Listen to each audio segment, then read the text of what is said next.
എന്താണ് സ്കൂളെന്നറിയാതെയാണ് വളർന്നു വരുന്നത്.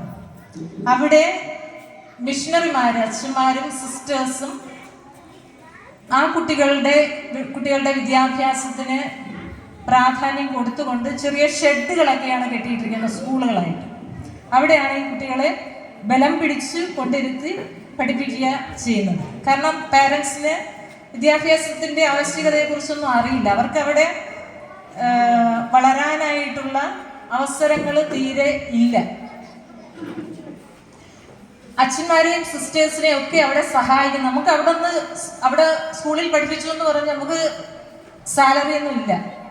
അവരെ സഹായിക്കുന്നത് നിങ്ങളെ പോലുള്ള മാരീഡ് ആയിട്ടുള്ള കപ്പിൾസ് അവരുടെ അവരുടെ സമ്പാദ്യത്തിൽ നിന്ന് ഒരു നിശ്ചിത തുക ഓരോ ദിവസവും മാറ്റി വച്ച് ആ തുക ഒരുമിച്ച് കൂട്ടി നോട്ട് ബുക്കുകളും പേന, പെൻസിൽ ഇവയൊക്കെ വാങ്ങി അവിടെ ഈ രാജ്യത്ത് അയച്ചു തരും. അപ്പോൾ സ്കൂൾ സിസ്റ്റേഴ്സും അച്ഛന്മാരും അത് ഈ പാവപ്പെട്ടവർക്ക് വിതരണം ചെയ്യും.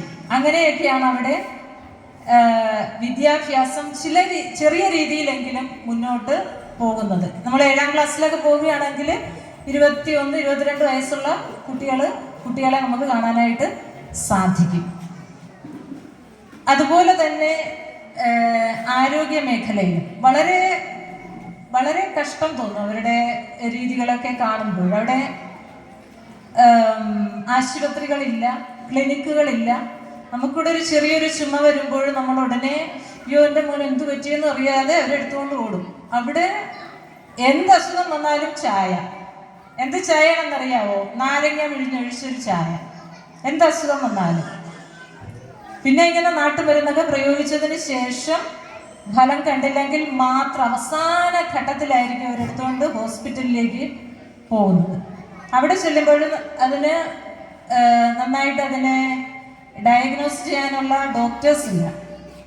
അവിടെ എത്തുമ്പോഴേക്കും കുട്ടിയുടെ കാര്യത്തിൽ തീരുമാനം, കുട്ടിയുടെ മാത്രമല്ല ആരായാലും അവരുടെ കാര്യത്തിൽ തീരുമാനം, അവർ ജീവൻ പോയി കഴിഞ്ഞിരിക്കും.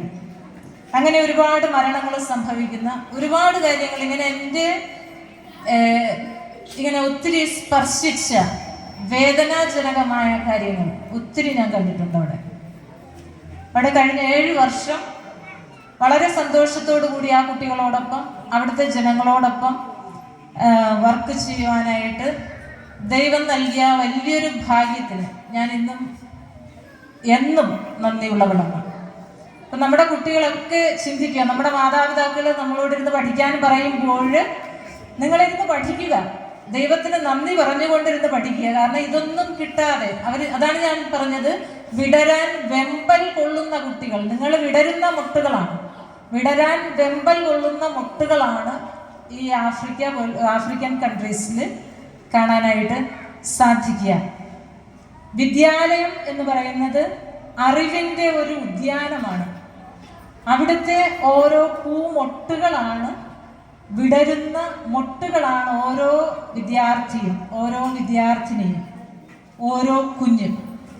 അവർക്കല്പം വളമിട്ട് കൊടുക്കുക, അവരുടെ കഴിവുകളെ വളർത്തുക, ഇതൊക്കെയാണ് അധ്യാപകരിവിടെ ചെയ്യുന്നത്.